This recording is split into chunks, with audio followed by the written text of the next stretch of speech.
Good afternoon, this is Daniel with Cops and Cons TV. I just want to welcome everyone into our live stream. So thank you again for being a part of this. I'm going to go through and break down some of the most interesting and important cases in policing that happened this week. So just a little bit of a roadmap of where we're going. There were so many cases this week, but we're going to hit about 5 today. So we're going to talk about a case that everyone's been talking about out of Vergne, Tennessee. So this case has brought people in the law enforcement community together more than essentially any other case in years. We also have a case that involves police officers finding a tiger while they're on a shots fired call for service. We have some EMS personnel who were charged after someone died in their custody. So a lot of different interesting police type related cases from this week. So we're going to get into that.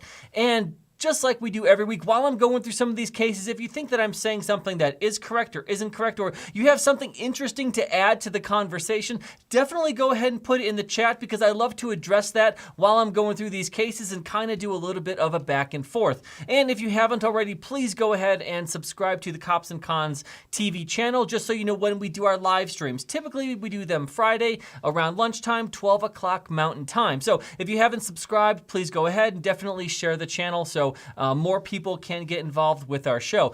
My name is Daniel. If you want to go ahead and follow me, you can do so over at Police Law News, over at YouTube, TikTok, Substack, all of those different channels.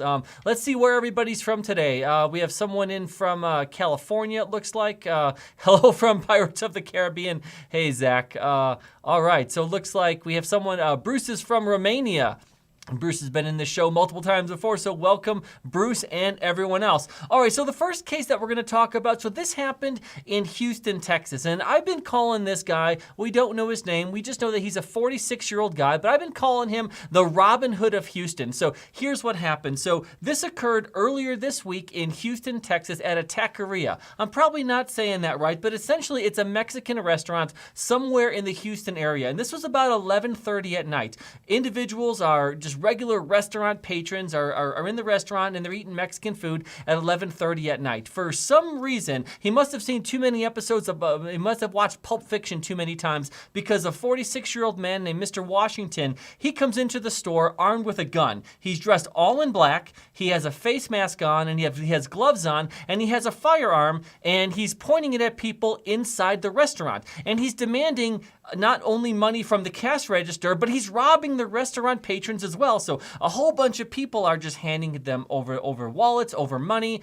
People are hitting the ground. They're hiding underneath tables, and it's a pretty serious scene because he has a handgun that he's pointing at people. Well, what he didn't realize is that he's in Texas, and that a good rule when you're in Texas or in some of these states that aren't Illinois or California or anything like that is if you walk into a restaurant and there's 20 other people, you're probably not the only one that has a firearm. So that happened to be the case. So while Mr. Washington is going around pointing the gun in everybody's face, demanding money, he goes up to a table and he points a gun at the table. And you could see the individual, call him the Robin Hood here. You can see that right before the man walks up to him, he kind of makes a motion towards his waistband. So this is an individual who is has a concealed carry, and he actually has a firearm. And it looks like he's going to make a move, but then the bad guy, Mr. Washington, he kind of goes back towards it, and you see the guy kind of stiffens up, and he gets back in his seat. Then,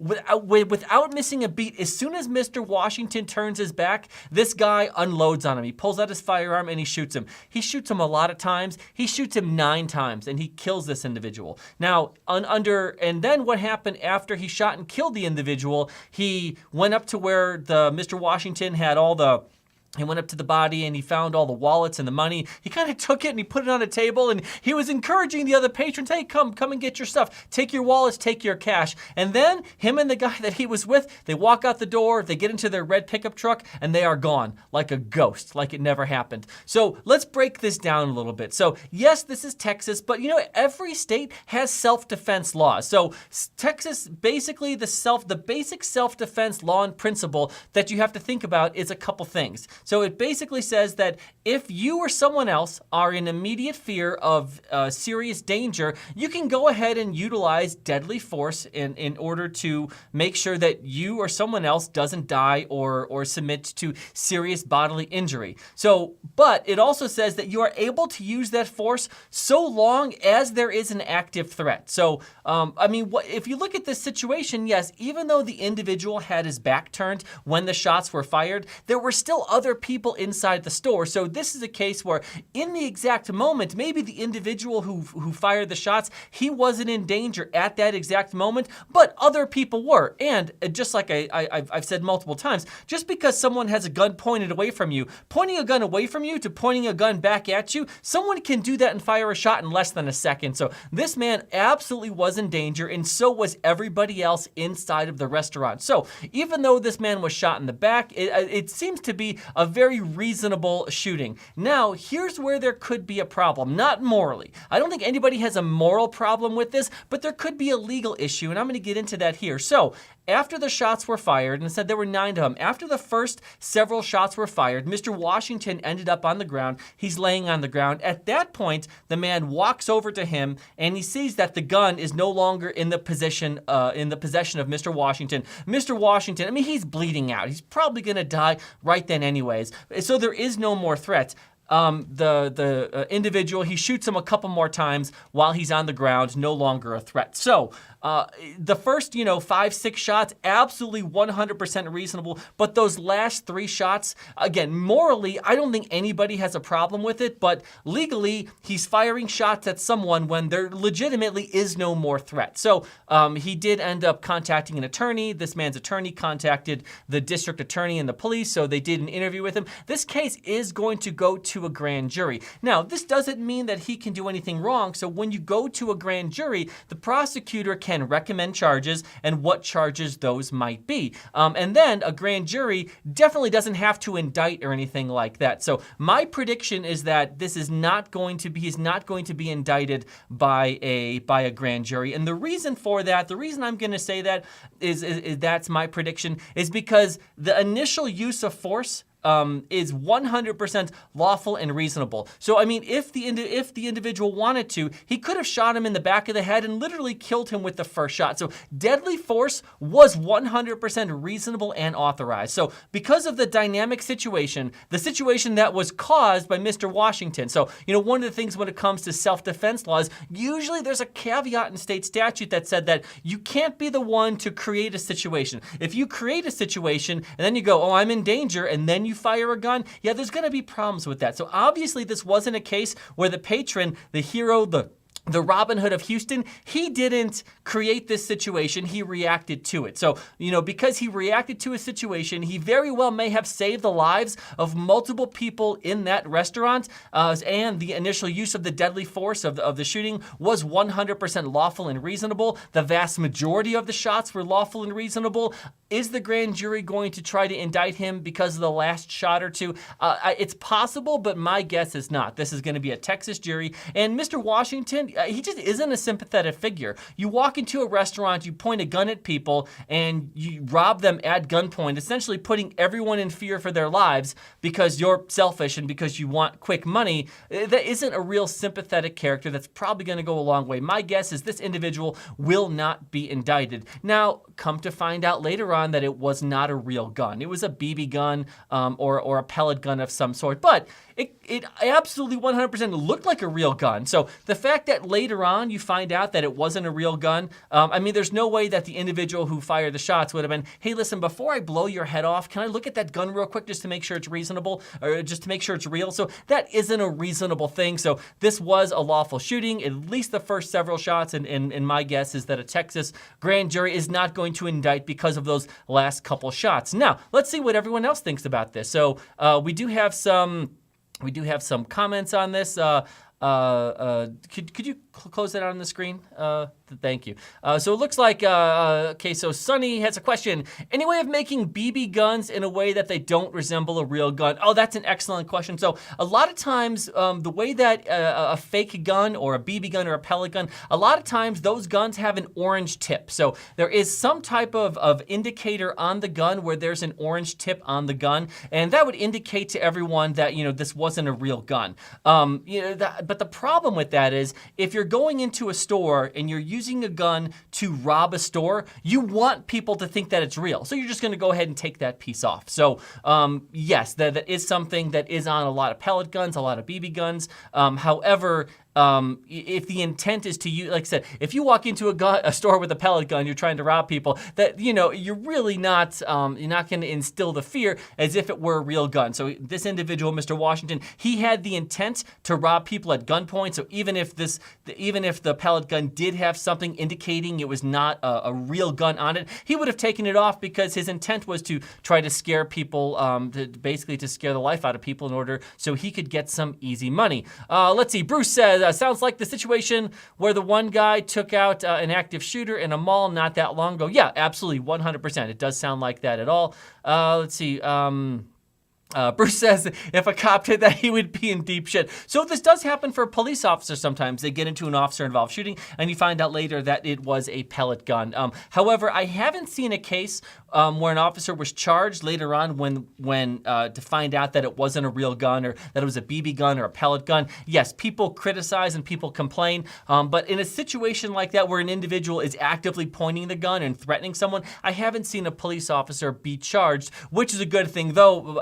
Black Lives Matter and other anti-police activist groups, they absolutely do complain about it, and they're really loud in the media. I haven't seen a police officer get charged over a situation like that, and they really shouldn't get charged over a situation like that if you have a reasonable, objective belief that someone is holding a deadly weapon and threatening other people. Let's see, Reds General says, got to put the gun back in the dude's hands before the coup de grace. Yeah, that could be Reds. There was a surveillance camera of this, so that's one of those things. Let's see, any other questions about this? Let's see. Bruce, so what if I make a real gun with an orange tip? Well, then people might think that it's a fake gun. So yeah, that absolutely could be. I don't know why we would want to do that, but yes. Let's see. Archie says he took a pellet gun to a gunfight. Yeah, that's absolutely correct. Hoosier says, if someone pulls a weapon on me, if it's fake or real, I'm sorry, but I'm unloading on that person. Yeah, because again, if someone is pointing a gun and if it looks real to you in the moment, you have no moral or legal obligation to do any kind of further investigation to see if it's real or not. Because while you're trying to do the math on that and figure it out, you or someone else might die. So no, it's all looked at what's reasonable in the moment, and in a situation like this is absolutely 100% reasonable. Bruce says, no, the last two shots after he was down is what I was referring to. Yeah, so like I said, Bruce, it's the last two shots could be problematic. Legally, like I said, legally, they absolutely 100% are problematic. But like I said, will a Texas grand jury actually indict? It's definitely possible. If we're just looking at the law and taking nothing else from it, we're not putting any other mitigating factors into this, we're just looking at those last two shots and we're looking at the law, then yeah, the individual should be indicted. However, there are so many mitigating factors in this that my guess is he won't be, but everything's possible, and we will 100% keep everybody updated on that. Tar Heel Ariels, hello, how's it going? All right, so the next case that I want to talk about, so this happened in LA, and this happened with the Black Lives Matter, one of the original founders of Black Lives Matter Los Angeles has a cousin. That cousin's name was Keenan Anderson. Mr. Anderson is a high school teacher, and he recently died this week in police custody. Let me tell you the story of what happened. So Mr. Anderson, he was a high school teacher. Something happened. It's unknown. Well, it's known that he ingested drugs because later on it was found out that he had marijuana and cocaine in his system, but it's unknown if if there was anything else that was going on when it comes to mental health or mental illness. Because again, this guy was a high school teacher, so it appears that he doesn't have any kind of a criminal history or anything like that. Well, what happened is earlier this week in Los Angeles, it was alleged that he tried to steal a car. Well, he tried to steal a car, and what happened there, as you can predict, police were called. So police got on scene, and they ended up getting into a foot chase with Mr. Anderson. Mr. Anderson ran from police. Once police caught him, he wasn't cooperative at that point either. Multiple police officers were there. They tried to wrestle him to the ground. He was fighting them. He was actively resisting arrest. So while he was actively resisting arrest after, being alleged to have committed a felony, police officers used their taser, which is a reasonable thing to do. So every time you pull the trigger on a taser, it goes through a 5-second cycle. So I believe that the trigger of the taser was pulled for, 4 or 5 times. So, there was a 20 to 30 second cycle, periodically that was pressed. Now, police officers, when it comes to the use of a taser, or the use of deadly force, they have to justify every use of the taser. So if you tase someone and then they're still fighting, they're still actively resisting, well, then a police officer can go ahead and tase someone again. So the fact that a taser was used 5 different times, that doesn't mean that the police officers necessarily were excessive or did anything wrong, as long as the behavior from Mr. Anderson showed that he was still actively resisting. My example is if someone is actively resisting police, a police officer uses a taser works, and then the individual puts his hands behind his back and cooperates, 100% the police officer should definitely not use the taser anymore, because once the individual gives up, once the handcuffs go on, the fight's over. That's it, 100%, if someone is being cooperative. So this individual was not being cooperative from what I could tell by the body cam video. Every time the taser was pulled, it seemed like it was reasonable. He was eventually put in handcuffs. However, once he was in police custody, he had a medical episode. Medics were called out, and he ended up dying of cardiac arrest. Now, I believe he's a young guy. I think he was 31 years old.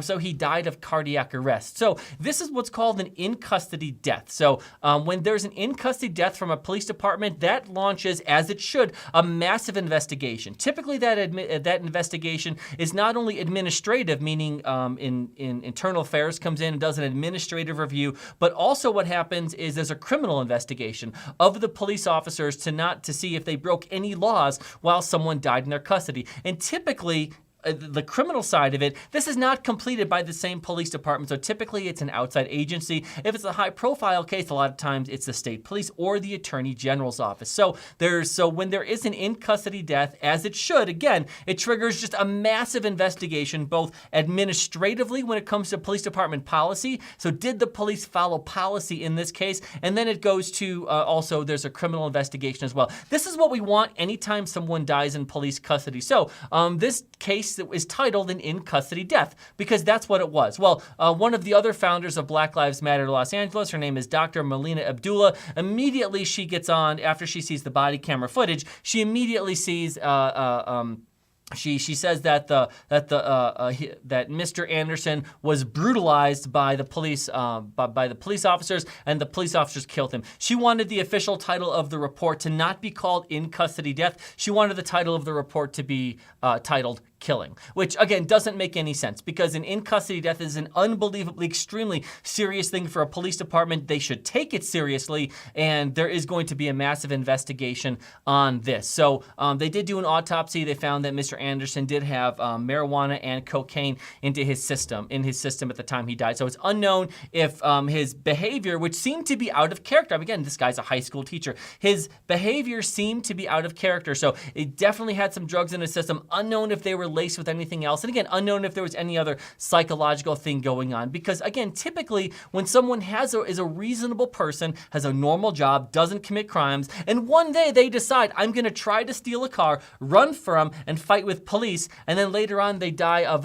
a young person dies of a cardiac arrest, typically there's something else going on. Usually there's something else inside them that happened of why that occurred. Again, tasers are not deadly weapons just from the use of them themselves. Most police officers are tased in the police academy while they are certified to use the device. So if it was something that was going to kill a high percentage of people, they absolutely would not do it to police officers in the academy. There's a reason why police officers are tased in the police academy, mace or OC spray. There's a reason why that's used on police officers in the police academy, but they're not shot with actual guns. They're not shot with beanbag shotguns. They're not hitting their head with a baton or anything else like that. It's because the taser and the OC, the mace, they're not deadly. There should not be deadly weapons on an individual. So this is something that should not have killed Mr. Anderson, but Mr. Anderson did die in police custody. So my guess is this is going to be a big case. One of the other things that Mr. Anderson did while he was fighting with police, he said something to the effect of,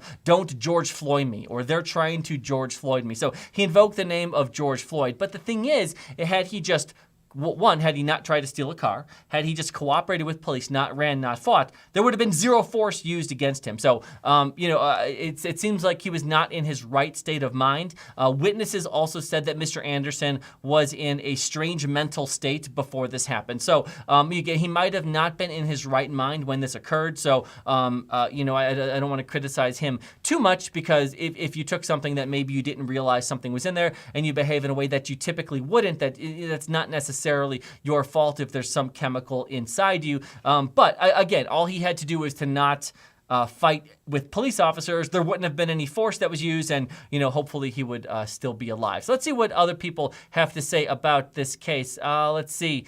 Hoosier says they made it as of July 1st, 2022. Okay, talking about handguns, permitless. Okay. We also have a link that we put in the chat to the body cam video of this incident. So definitely make sure you go back and watch it later. And, definitely put in the chat later on, let me know what you think, because I think this is a case we're going to talk about because he did die in police custody, and because he is related to someone who started Black Lives Matter. Red says, let's see.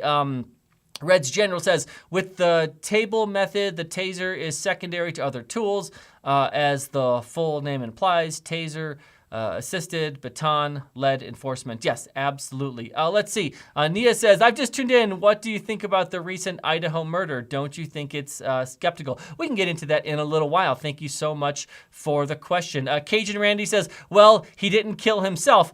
Okay, Cajun Randy. Well, he died of cardiac arrest, so he didn't die of use of force from police, it doesn't seem. What it seems like is he took maybe he had an underlying heart condition, but it seems like whatever drugs he took in his system mixed with the adrenaline of running and fighting with police. And what we have to know about this, so Cajun Randy, what I like to ask is about, Cajun Randy, what I'd like to ask about is, at what point did the police officers do something unreasonable? It's very easy, very lazy, very dishonest to say, well, he died in police custody. Police are the problem. No, I want you to point to the specific point. Here, this fourth time the police used the taser, he actually wasn't fighting with them anymore, or something like that. So if you have a specific, and then you can cite to policy or law and say, okay, right here, this is what the police officer did. It was not reasonable because of X, because of something. So again, general criticisms to make when you don't really know a whole lot. It's lazy. It just isn't very helpful. But if you can say, hey, at this exact point, this is where the officers should have done something different. Here's the training they had that says that. Here's the law. Here's the policy.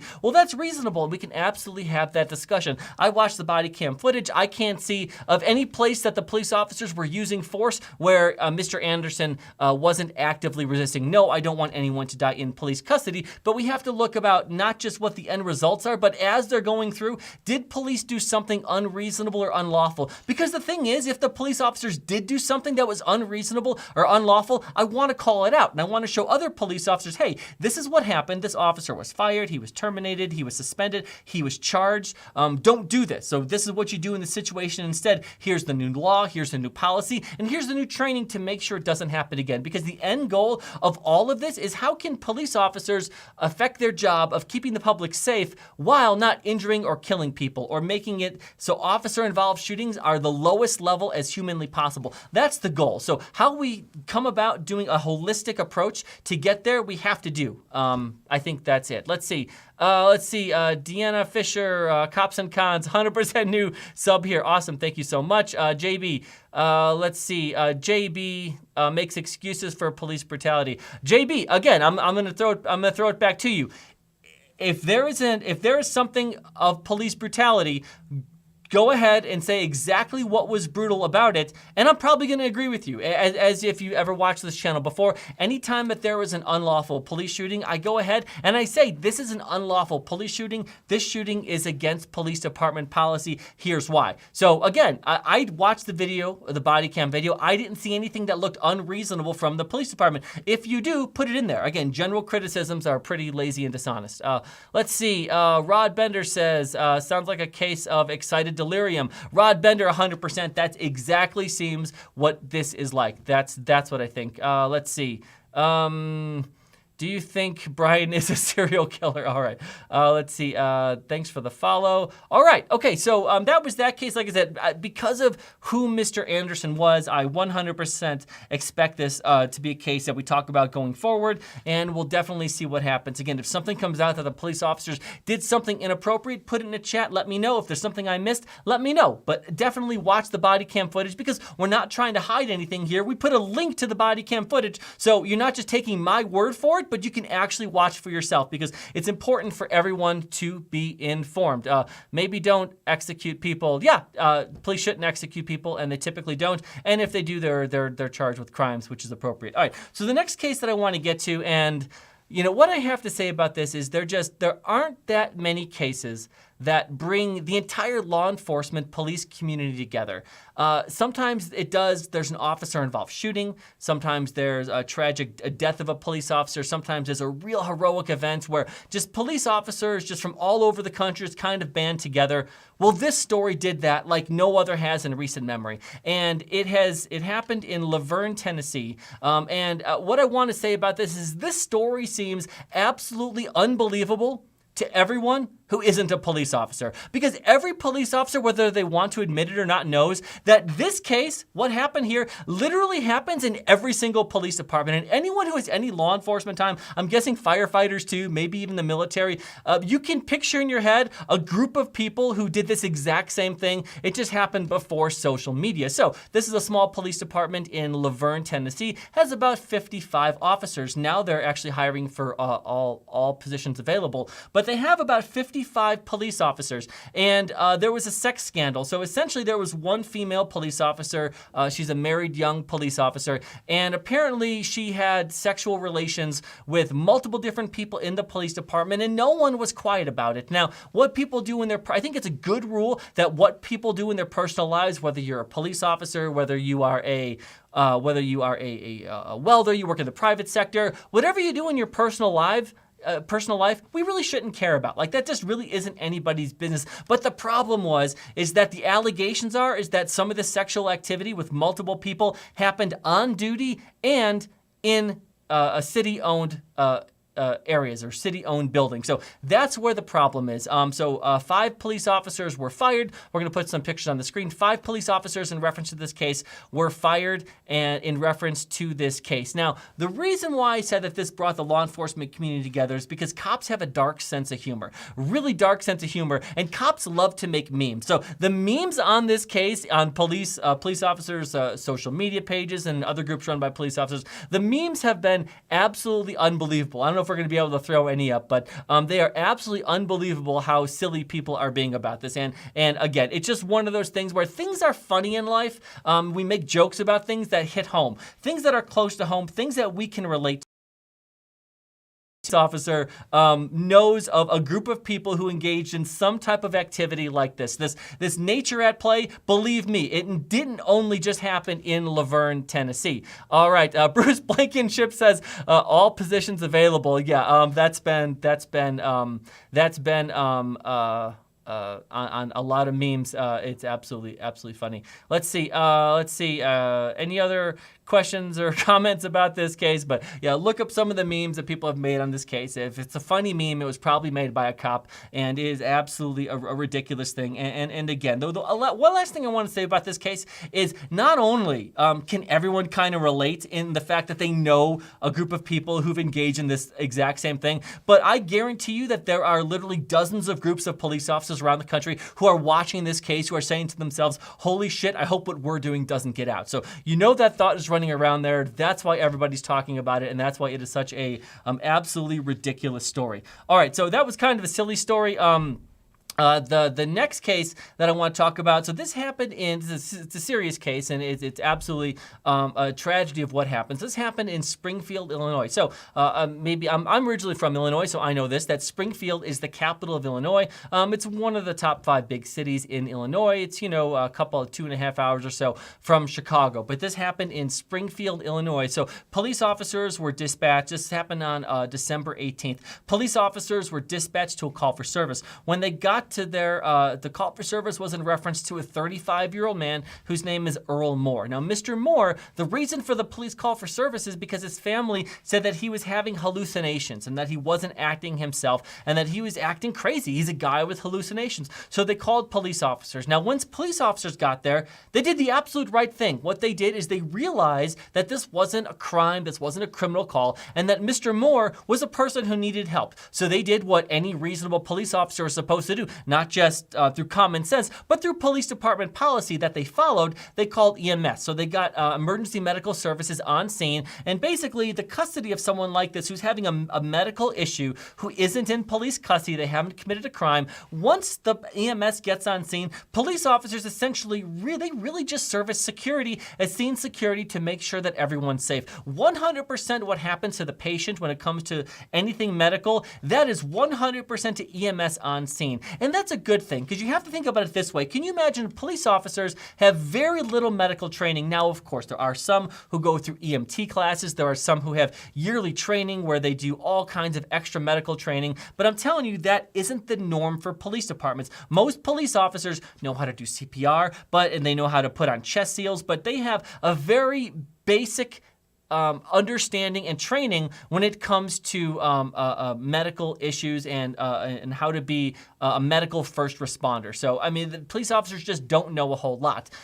So it's reasonable that when medics, paramedics, EMS arrive on scene, that they're in control. This is their scene, this is their patient. So it's one of those things where if EMS is doing something, the EMS has far more training than police officers. It would be strange, it would be weird if a police officer told EMS, hey, I don't think you guys should be doing this. It seems like you're doing it wrong. So just think about that for a second. Imagine a situation where police officers call medical professionals to deal with someone who isn't under arrest, someone who is literally just a medical patient, and EMS is working on the person or they're helping the person. An untrained police officer steps over and says, hey, you're doing something wrong, tries to take over. Later on, that person dies or something bad happened to that person. We would be talking about that case, saying the police officers were negligent, they were reckless, they should be charged. And I think we all know that. So when it comes to criticism of police officers, we have to be honest about it, and how do we want police officers to act? So I hope everybody's on the same page that when medical personnel, EMS, gets on scene, it's their scene. Police are there for security, and EMS should be the one dealing with the patient. Well,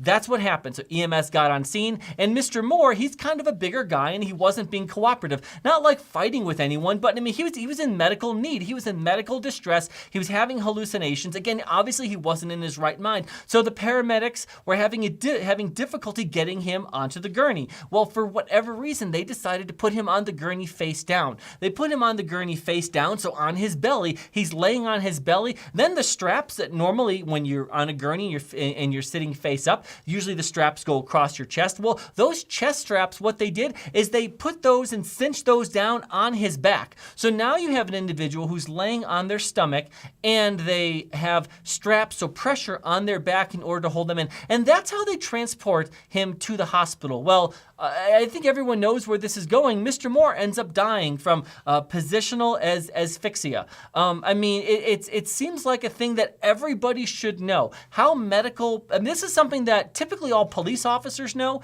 but how a medical personnel doesn't know is absolutely crazy. So Mr. Moore, 35-year-old, he tragically died during this episode. The two paramedics, the two medics who were on scene were both just charged with first-degree murder. My opinion is that those charges are absolutely 100% reasonable. I think that they should be charged. I have a couple friends who live in the Chicagoland area who are paramedics with Chicago Fire Department and a couple other cities around there, and they've expressed the same thing. You know, I reached out to them and I had a conversation about, hey, like how out of the norm is this? Because looking at this from the side of a police officer, like I would know not to do that. Most police officers would. So, you know, what's going on in Illinois? Is there something that I'm not seeing? And no, the individuals, the paramedics that I reached out to all said, no, this is absolutely insane. No paramedic does this.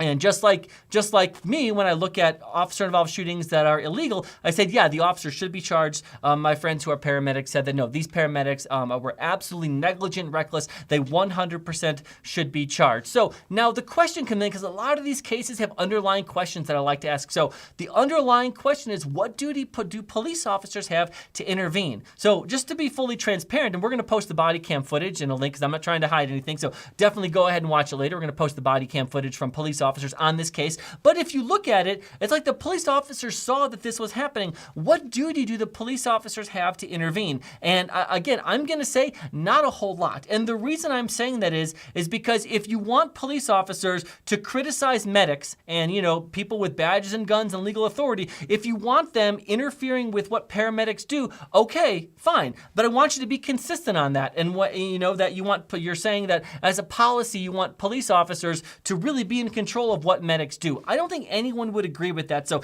if that's where your headspace is, if that's what you're thinking, which I think is the appropriate thing to do, that you don't want police officers to tell paramedics how to be paramedics, then we have to be consistent. So the fact that police officers didn't do anything in the moment, you know, I don't think that is that unreasonable, because again, police officers, yeah, they should know not to put someone face down, but they're not the ones transporting him to the ambulance. I mean, who knows? Yes, that's how this individual was put on the gurney, but maybe once they got into the ambulance, they were going to roll him. They were going to roll him into a better position. Again, it's not the responsibility of the police officers once EMS is on scene. So I'm curious what other people's thoughts are about this particular issue, because I did post this video and a couple comments on my TikTok channel, and people were saying that police officers should have intervened. I mean, these are people who criticize police no matter what they're doing, of course. So, you know, I take it with a grain of salt. But people were saying, why'd they even call medics? They should have thrown this guy. One individual says that they shouldn't have even have called medics for this, that they should have put the guy in the police car and driven him to the hospital.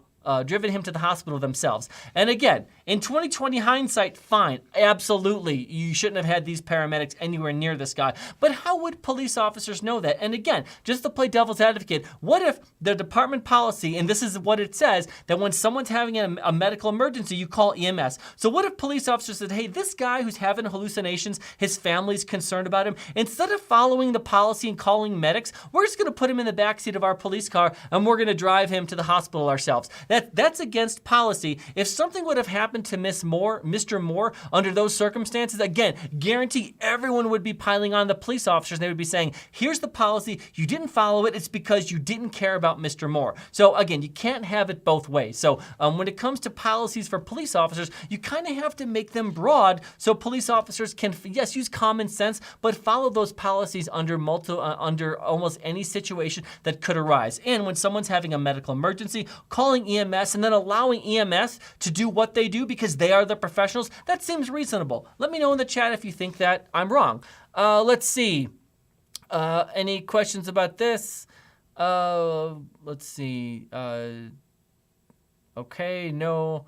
Hawk says, have you seen the video posted in Chandler, Arizona? Attempted home invasion, officer number 2, unjusted, officer involved shooting. No, I haven't seen that one yet, but I will check that out. I think you're the second or third person I think you're the second or third person to put that in there about the Chandler, Arizona case. I'm not familiar with it. Seems like maybe it just happened. I will absolutely watch it. Cajun Randy says, policy is not law. You're right. You're 100%. It's not law. But police have to follow policy. So if your argument, Cajun Randy, if your argument is that police officers, when they feel like it, they shouldn't have to follow police department policy. So if you're going to be consistent on that in every situation, like, let's walk down that path. My opinion is that police leaders need to create reasonable police policy to guide police officers. They need to train them on that policy. And then the responsibility of police officers is to follow that policy while they're on duty working for the citizens of whatever jurisdiction they happen to be in. So again, when a police officer does something wrong, I don't sit here and say, oh, well, policy isn't law. So, I mean,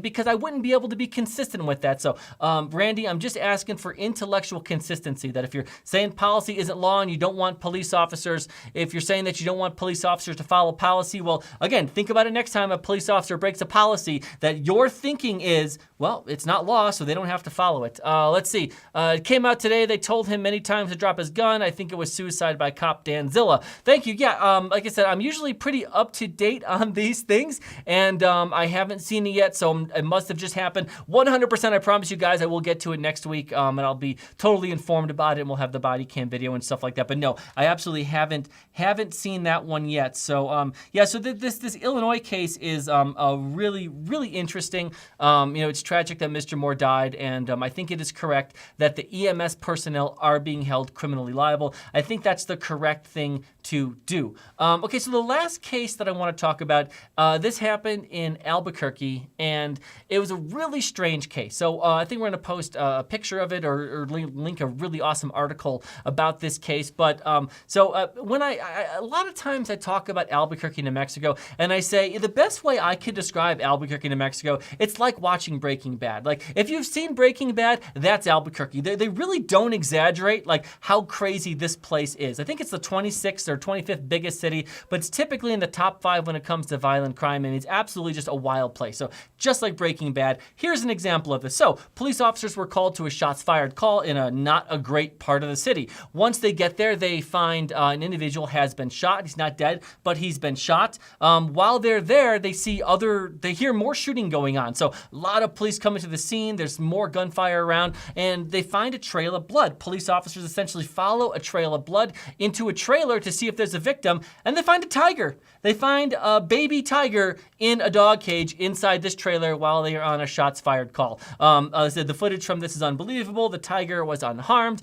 and the tiger is in the local zoo there in Albuquerque, New Mexico. But it's just one of those things, as a day in life of a police officer, you never know what's going to happen. You might have an easy day. You might have a day where someone is shot. You definitely don't ever expect that while you're on a shooting call that you're going to find a tiger inside of a dog cage in a trailer in a real crazy part of town. So, and I just want to say that to put a little bit more on how crazy Albuquerque is, this is actually the second time that Albuquerque has had a tiger on a police call for service in the last 6 months. And, over the summer, there was a call where a tiger was found, and there were rumors like in the local news that there was actually another tiger out there somewhere. So, I'm guessing that someone in the police department or animal services has been kind of looking for this other tiger, probably not how they expected to find it. And I should just mention the tigers are not native to Albuquerque, New Mexico. So the fact that we've got two tigers in really populated high crime areas is pretty strange. So it also begs the question. So there's also something that I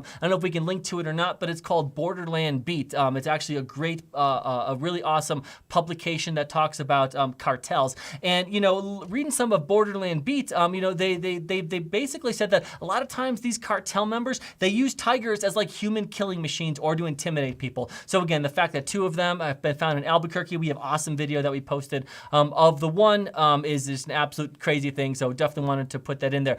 Bruce says, oh, how cute, until he grows up and he eats you. Yes, Danzilla says, La Crosse, Wisconsin is even with them. Yeah, so La Crosse, Wisconsin, yeah. Sophia says, poor tiger. Yeah, listen, this isn't the tiger's fault, but again, the tiger is, the reports are that the tiger is unharmed and the tiger is in the local zoo. So tiger is fine. So those were the recent cases that I wanted to talk about. So I do want to get to one more thing, and I kind of teased this last week. So I've been writing on Substack, and I wrote an article about this case that got more views and reads than any other article I've done. I kind of teased it, and I kind of want to go through it. It's an officer-involved shooting that occurred in Connecticut in 2020. My opinion is that it's not a lawful or reasonable officer-involved shooting, and I'm going to get into why. So I did a TikTok video probably about 6 or 7 months ago, basically doing a little bit of information just based on the body cam footage and the dash cam footage, and I came to the opinion this is not lawful, not justified,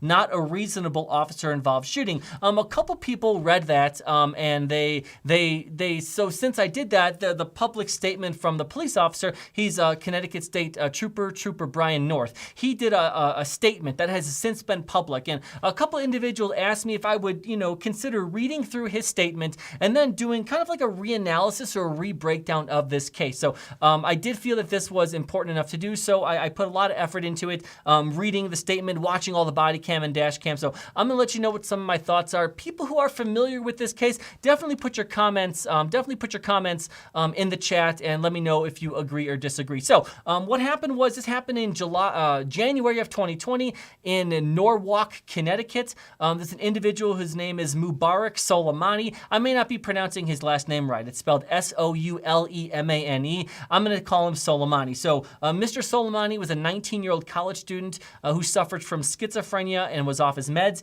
He allegedly went into an AT&T store. He tried to steal a phone. After that, he went out to the parking lot and he carjacked a Lyft driver's vehicle. So now he has the car and he's driving away. So now he's committed a couple felonies, trying to steal the cell phone, the carjacking of the Lyft driver. Now he's driving a stolen vehicle. So we have some charges. So obviously that is going to generate a police response. Norwalk, Connecticut police, they got on scene. They tried to do a traffic stop in order to stop Mr. Soleimani. Well, he didn't stop. He kept going. He started to drive like 100 miles an hour. It became dangerous. So Norwalk Police Department decided they were going to call off the chase. That, essentially it was just too dangerous. It was too dangerous. They called off the chase. Well, then more citizens started to call in. Essentially, they said that now police aren't chasing him anymore. So you would think that Mr. Soleimani, so the goal of police officers, the idea behind stopping the chase of an individual in a vehicle is so they stop driving like an asshole, right? Is so you don't want police officers to chase people and then they drive crazy and they run red lights and they crash into a family of 6. So the police officers not chasing someone isn't because they have sympathy for someone who committed a robbery and a felony, but it's because it's the safety of the general public on a balancing scale. It's too great of a risk. Anyway, after police officers stopped chasing Mr. Soleimani in the stolen vehicle, more people called in that now not only is he still driving like a maniac, but he's crashing into cars. So that again triggered a call from police. So now he's still driving recklessly. So now police are kind of in the space of we have to get this guy off the road because we're not chasing him. He's still driving like an asshole. So what they do is police officers get behind him. They try to conduct another traffic stop. He doesn't follow directions. He doesn't stop. He keeps going. Eventually they use one of their vehicles, and it's not really a pit maneuver. A pit maneuver is kind of when the police officer uses the front of their vehicle to kind of push the rear panel of the rear bumper, and the vehicle kind of spins out. So the police officers really didn't do a pit maneuver. They kind of just, one of them kind of just like crashed into the side of his vehicle with their vehicle and kind of forced it off the road. No one was injured from the crash, but wasn't a typical pit maneuver like you see a lot of the times. Anyway, so now we have at least 3 different police officers are there on scene. They disabled the vehicle, and here's what happened. So they get out of the car, and immediately Trooper North, he's kind of in front of Mr. Soleimani's car on the driver's side. So if you can imagine, he's kind of on an angle at near the front of the car, but very close to the driver's side of the vehicle, but he can see through the front windshield. So police officers are yelling, giving Mr. Soleimani commands to exit the vehicle. He's not doing it. At this point, he's alone in the car, and he doesn't appear to be armed with anything. No police officer can see any weapon in his hand. So at this point, police officers come up with a plan, and it's not an unreasonable plan. What the plan is, there's a West Haven, Connecticut police officer. He was going to use his baton and smash out the front passenger side window, and another Trooper Jackson, he was going to then try to extract Mr. Soleimani from the passenger side. Now, I like to get into the headspace of police officers of why they do certain things. So think about it this way. Police officers are now going to try to forcefully extract Mr. Soleimani from the vehicle because they're giving him commands, yelling at him, and he's just sitting there He isn't following directions. So police officers have a couple choices. And I like to look at police officers' choices in the moment because it really goes to whether or not did the police officers have good intent or did they have bad intent, right? Were they trying to do everything they could to keep this individual safe, or were they being reckless and just didn't care? So what happened again, so in this case, so if they're gonna bash out a window and to try to get Mr. Soleimani out of the car, they could have bashed out the front driver's side window, right? So if they would have done that, obviously smashing out a window, the glass would have gone right into Mr. Soleimani's face. That would have been more dangerous for Mr. Soleimani. Now, probably easier to drag him out of the car because he's in the driver's seat. It would have been easier for the police, but more dangerous for Mr. Soleimani. So they took, even though he committed all these felonies and was driving crazy and not listening to them, they took that into consideration. They decided to bash out the front passenger side. Now, at this point, the West Haven police officer is about to bash out the window, the front passenger side window. Trooper Jackson is armed with a handgun at that point. So Trooper North tells Trooper Jackson, hey, put away your handgun, go to less lethal, go to a taser. Well, this is reasonable because Trooper North still had lethal coverage over the situation. And think about it, if you're going to extract someone from a vehicle, if you're going to try to get them out of a car to comply, if they're not armed, it makes complete sense that you would have a taser instead of a handgun in your hand, as long as another officer is there for lethal coverage. So again, this goes also into the intent of the police officers, is that they are trying to extract him from the car, not trying to use deadly force. They're literally changing the weapon system in their hand to something that is less lethal. Here's where everything breaks down, all right? So the West Haven police officer bashes out the front passenger side window, and at that point, Mr. Soleimani arms himself with a knife. He reaches into his pocket and he pulls out a steak knife, and he's holding the steak knife and he's kind of moving it in front of his body in an aggressive manner. At that point, everything happens pretty quick, but at that point, Trooper North fires through the fires through the front windshield 7 times, killing Mr. Soleimani. Now, on its face, that doesn't seem legitimate, that doesn't seem reasonable. Let's break down what happened. So, Trooper North did an interview and he said the reason why he did that. So from the perception of Trooper North, here's what he said he thought. He said from where he was standing, he said that he saw the officer bash in the front passenger side window, and he said that he thought that 1 or 2 of the officers were in the car trying to get Mr. Soleimani out, and that he saw Mr. Soleimani aggressively moving the knife. He thought that the officers' lives were in danger, that they were trying to extract someone that they previously thought was unarmed. Now he's armed himself with a knife. He's moving it aggressively in the direction of the police officers. And from the vantage point of Trooper North, he said that at one point before he could see the other 2 officers on the other side of the vehicle, but at the time he fired the shots, he said he couldn't see the other officers. He made an assumption that they had entered the vehicle, but this is a tragic mistake of fact, because the officers hadn't entered the vehicle. Neither police officer had even tried to open the door. Neither police officer had tried to go in the vehicle. This was a mistake of fact. What happened was, and it's unknown if it's just the police officers watching their body camera footage, they kind of moved their positions a little bit and they were covered by the car, so Trooper North couldn't see them anymore. Also, it's unknown if Trooper North, in a stressful situations, people get tunnel vision. That's a real thing, so it's unknown if he had tunnel vision. But from his point of view, he heard the window, saw the window being bashed out. He thought that the plan was to go right in and get Mr. Soleimani. It's at that moment that Mr. Soleimani grabs a knife and starts moving it towards the police officers. He thought that an officer was in danger when he fired the shots, but the reality is, the objective truth, no police officer was in danger. No police officer had tried to open the door, and no police officer had entered the passenger compartment of the car. So Trooper North was charged with first-degree manslaughter. So that's some of the facts of the case. My opinion of this is, and I'm glad that I read the statement from Trooper North. I think it was helpful in my analysis of this case. But I come to the same opinion. This was not a lawful, reasonable, and justified officer-involved shooting. And here's why. So under Connecticut law, and many states have very similar laws when it comes to when police officers can use deadly force.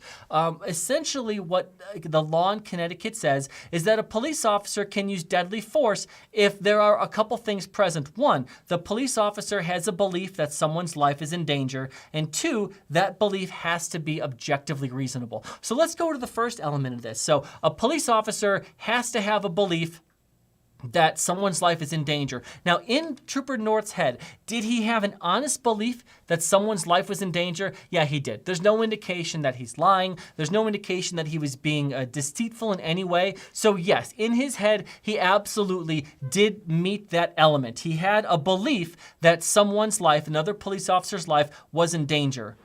Now we get to the second part, and this is where it's problematic. Was that belief objectively reasonable? Okay, so what we have to think, okay, we have to break it down even a further layer. Okay, what evidence did Trooper North have to believe that the officers had entered into that car? So it was the plan, bash out the window and then go in. It was the plan, but he never saw a trooper open the door. He never heard the door open, and he could see through the front driver's side window. He could see through the front windshield. He never saw a police officer inside the car. He never saw the door open. He never saw anyone inside the vehicle. Because he couldn't see them out of his peripheral vision, that he assumed that one of them had gone in the car. So essentially, he used deadly force based on very thin evidence that someone's life was in danger. If we are going to be objective, that is not a lawful or a justified officer-involved shooting. And if it's not a justified police shooting, again, we have to be objective and say that unjustified police-involved shootings have to be prosecuted. So I do think that it is appropriate for Trooper North to be prosecuted. He is looking at a possible maximum sentence of 20 years in prison. Now, he was charged with first-degree manslaughter. What he did actually also meets the statute for second-degree manslaughter, which is a sentence of 10 years. So honestly, I kind of hope that the charges get reduced, if anything, to second-degree manslaughter. Now, just because I think that he should be prosecuted doesn't mean I think that he should spend 20 years in jail, because I don't. Because of the unbelievable mitigating factors in this case. Because we know this wasn't like an evil cop who had bad intentions, who was out to hurt people. And we know that for a couple different reasons. Again, the officers decided to not smash out the window in Mr. Soleimani's face, which they could have done. They would have been reasonably able to do that, but they didn't, because they didn't want to get glass in his face and hurt him. Then, even though Trooper Jackson, had a gun, it was Officer North who told him, hey, arm yourself with a taser. All of these things go into the bucket of evidence that Trooper North didn't want to use deadly force. This was a mistake of fact. Yes, it's a mistake of fact, and someone died because of it, which is why I'm saying I think he should be prosecuted. But the unbelievable amount of mitigating factors, not to mention, literally all of this was because Mr. Soleimani made awful, horrible, and disgusting decisions that day, committing felonies, literally putting everyone's life in danger. So the horrible, awful decisions by Mr. Soleimani, like that's what started and caused this entire thing. And then once he put police officers into a horrible and bad and stressful situation, yeah, under those circumstances that he didn't create, Trooper North made a mistake. So what this case reminds me of is Kim Potter. This is essentially the closest thing to Kim Potter that I can think of, because again, you remember the Kim Potter case with Dante Wright? It was the taser confusion where she intended to take out her taser and to tase Mr. Wright, which would have absolutely been 100% justifiable, but she accidentally pulled out a handgun and shot him and killed him. So she was charged with negligent homicide in Minnesota, where this happened. She was convicted, and Kim Potter was sentenced to, I believe, 2.5 years in prison. I think this case is very similar to the Kim Potter case. I think a range of if he's convicted, I think a range of somewhere on the lower end, somewhere between 1 to 3 years is probably appropriate for what happened in this case, because someone did lose their life. But I honestly believe that there are unbelievable mitigating circumstances, and intent goes so far with me. Like, what was the intent of the police officer? If an officer has bad intent, is trying to hurt someone, is trying to go out of their way to be brutal, like Derek Chauvin. Again, no one is defending Derek Chauvin. No cop, no one who is pro-police is losing any sleep over Derek Chauvin spending 22 years in prison. But yeah, Trooper North, I would lose sleep over that. That would bother me. So again, my opinion is he should be prosecuted. If convicted, it should be a Kim Potter type sentence, somewhere 1 to 3 years, 2.5 years. That sounds about right for this case. Now, I'm sure I'm going to get a lot of pushback. So when I posted at this, it's interesting. So I know that I'm on the right track. The right track for me is being objective. It's being objective. It's being alt-middle. It's being as reasonable as possible and as honest as possible. And kind of the gauge to where I know if I'm there or not is I get criticism from pro-police people telling me I'm all fucked up, and then I get people who are anti-police nutcases who are also telling me I'm all fucked up. So if my article, if my opinion, if my video, if I'm getting criticism from both sides, then I'm probably the calm little center of the universe, which is exactly where I'm trying to be as someone who's objectively looking at these cases. So I'm expecting and kind of hoping for criticism and pushback from both sides. So let's see what you guys have to say. Let's see. Sergeant George, the collaboration from every single law enforcement agency is great to see. Okay, I'll have to talk about that in a second. Let's see. Mr. Homie Kane. There must be a technological way to stop fleeing vehicles. Why can't bollards be started to flush underground and then be to block in motorists? So that's let me talk about that. So that's really good. So technology to stop vehicles, I think it's out there. I've actually seen a video of police technology that's out there. I don't know how many departments use it, where you do a couple things where some police officers have the front of their vehicle kind of, I don't know if it's underneath their push bumper, but there's something in the front of their vehicle where they press a button. It's kind of like a Batman thing, and this thing shoots out. It goes underneath the car in front of them, and it somehow disables the vehicle. I remember seeing a video about it a couple years ago. So I think some police departments do have that. Police officers can throw out spike strips. Police officers have technology where they essentially shoot a dart at a car that has a GPS on it. So if they don't have to necessarily follow the car and get involved in really dangerous police pursuits, but they can know where the vehicle is because they've shot it with like a dart that's sticky. So all of that is reasonable. And again, in this case, Mr. Soleimani, though he committed felonies, he was driving so dangerous, police initially stopped chasing him. But after they stopped chasing him, police were getting more calls that he was literally ramming and crashing into people. Well, at that point, police just essentially don't have a choice. They have to get the car off the road at that point. So in a case like this, they have to get the car off the road. There really isn't anything they can do. If Mr. Soleimani, after the police stopped chasing them, and again, in order to commit crimes like that and run from police, you're not a reasonable person. So expecting that any of their actions are going to be reasonable is a little silly to even talk in this area. But, once the police stopped chasing Mr. Soleimani, if he would have said, oh, the police stopped chasing me, I'm going to drive the speed limit like a normal person and get to the destination that I'm supposed to go to. Had he said that, then police officers never would have re-engaged, right? But he was driving like a maniac, crashing into people. Police have to get a car off the road in a situation like that. They really don't have a choice. Let's see. Trey Ruggie, how come cops don't shoot arms or legs? That's a good question. I'm going to answer that now. So the reason that police officers don't shoot arms or legs is because the use of a gun by a police officer, and Tree, you tell me if you're tracking here. The use of a handgun by a police officer is in the category, it's considered deadly force.